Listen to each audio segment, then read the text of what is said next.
SIR का जो process है, ये पूरा जो वोटर्स लिस्ट है इसको रिवीजन किया जा रहा है, दुरुस्तीकरण किया जा रहा है। तो ऐसे में क्या आम आदमी को भी कहीं, जो आम भारतीय है उसको भी कहीं कोई परेशानी हो रही है?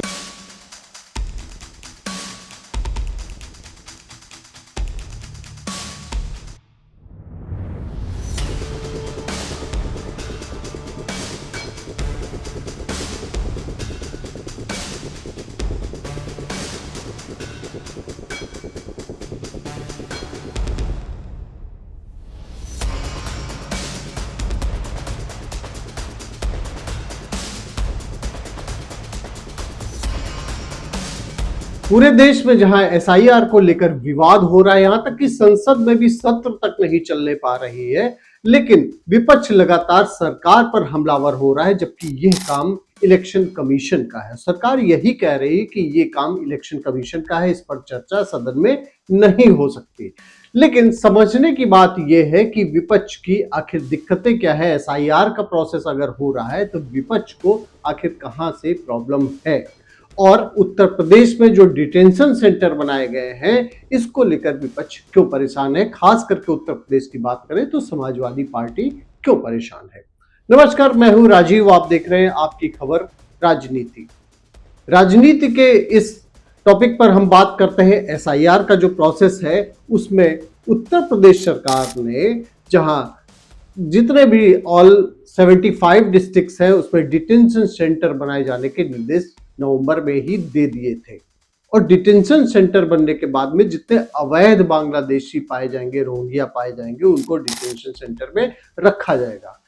लेकिन इसी बीच में सरकार पर हमलावर है विपक्ष, और विपक्ष लगातार सवाल उठा रहा है, कह रहा है कि एसआईआर का प्रोसेस जो किया जा रहा है, ये अखिलेश यादव के ही अगर बयान को हम ले लें तो अखिलेश यादव का कहना है कि हर विधानसभा में लगभग 50,000 वोट काटे जाने की तैयारी है। ये अखिलेश यादव का डर है। लेकिन क्या ये डर वाकई में उनका जायज है, या कुछ पॉलिटिक्स इसके पीछे? अखिलेश यादव क्यों परेशान है? क्योंकि जो एसआईआर का प्रोसेस है ये 2003 में भी किया गया था और अब 2025 में भी चल रहा है, जिसका अब जो है टाइम और एक हफ्ते के लिए बढ़ा दिया गया है। जिन लोगों का वेरिफिकेशन अगर फेल होता है तो वो क्या करेंगे, ऐसे टॉपिक पर हम पूरा डिटेल में आपको एक्सप्लेन करेंगे। देखिए, ये जो डिटेंशन सेंटर तो पूरे प्रदेश में बनाए जा रहे हैं, सारे जिलों में उसको बनाया जा रहा है, और एसआईआर का जो प्रोसेस अगर ये फेल हो जाता है तो क्या होगा, ये सवाल काफी पूछा जाता है।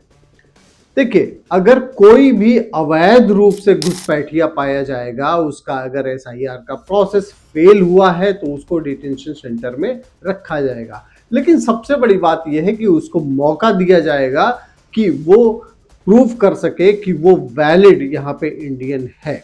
इसके लिए काफी एक जो प्रोसेस उसको पूरा समय दिया जाएगा। ये फेल होने के बाद में डिटेंशन सेंटर में रखा जाएगा, और अगर वो प्रोसेस नहीं कंप्लीट कर पाता है तो उसको डिपोर्ट कर दिया जाएगा।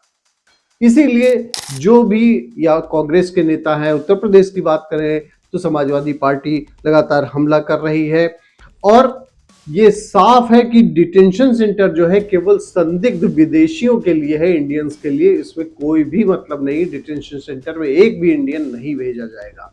लेकिन उसके बावजूद इस पर सवाल उठाए जा रहे हैं।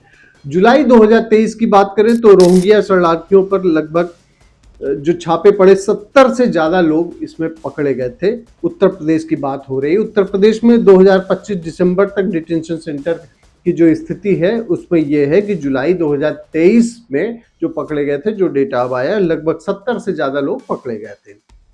नवंबर 2025 में एक डिटेंशन सेंटर से 10 बांग्लादेशी फरार हो गए। वो पकड़े गए थे लेकिन उसके बाद वो फरार हो गए। इस पर काफी हल्ला मचा हुआ था, इस पर काफी पॉलिटिक्स, इसका मतलब पकड़े गए थे, ये प्रूव करता है।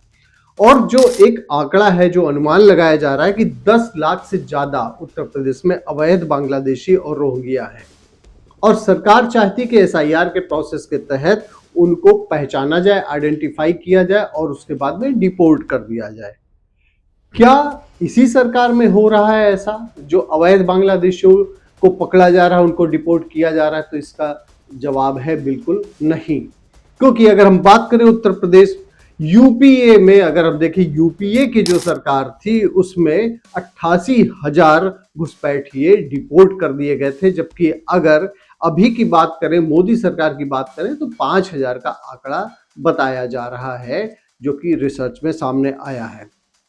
समाजवादी पार्टी क्यों इतना मुखर होकर विरोध कर रही है, उसके पीछे भी कुछ कारण हो सकते हैं। इसमें थोड़ा सा फ्लैशबैक में हमें जाना होगा। समाजवादी पार्टी के एक विधायक हैं इरफान सोलंकी, उनका बांग्लादेशियों से कनेक्शन सामने आया था। वो जेल में थे, लेकिन उनका करीबी बांग्लादेशी रिजवान और उसके परिवार को उन्होंने फर्जी रूप से डॉक्यूमेंट्स प्रोवाइड किए, और वो कानपुर से जितने भी संदिग्ध थे वो पकड़े गए थे, और उन्होंने इसका खुलासा किया हुआ था। विदेशी मुद्रा पाई गई थी, फेक डॉक्यूमेंट्स पाए गए थे, और ये सब कुछ किया था इरफान सोलंकी के लोगों ने। इरफान सोलंकी समाजवादी पार्टी से विधायक हैं।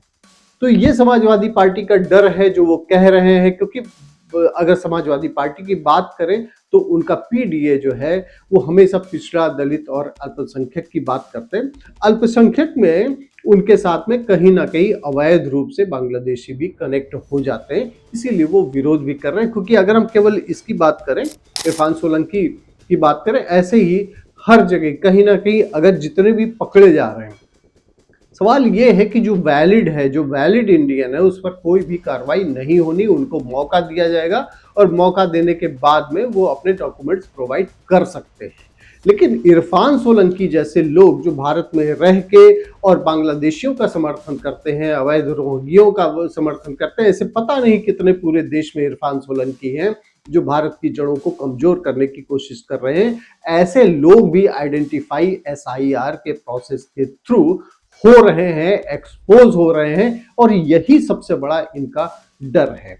आपको क्या लगता है, एसआईआर का जो प्रोसेस है, ये पूरा जो वोटर्स लिस्ट है, इसको रिवीजन किया जा रहा है, दुरुस्तीकरण किया जा रहा है, तो ऐसे में क्या आम आदमी को भी कहीं, जो आम भारतीय है उसको भी कहीं कोई परेशानी हो रही, या ये परेशानी केवल अवैध रूप से बांग्लादेशियों की है? कमेंट सेक्शन में जरूर बताएं।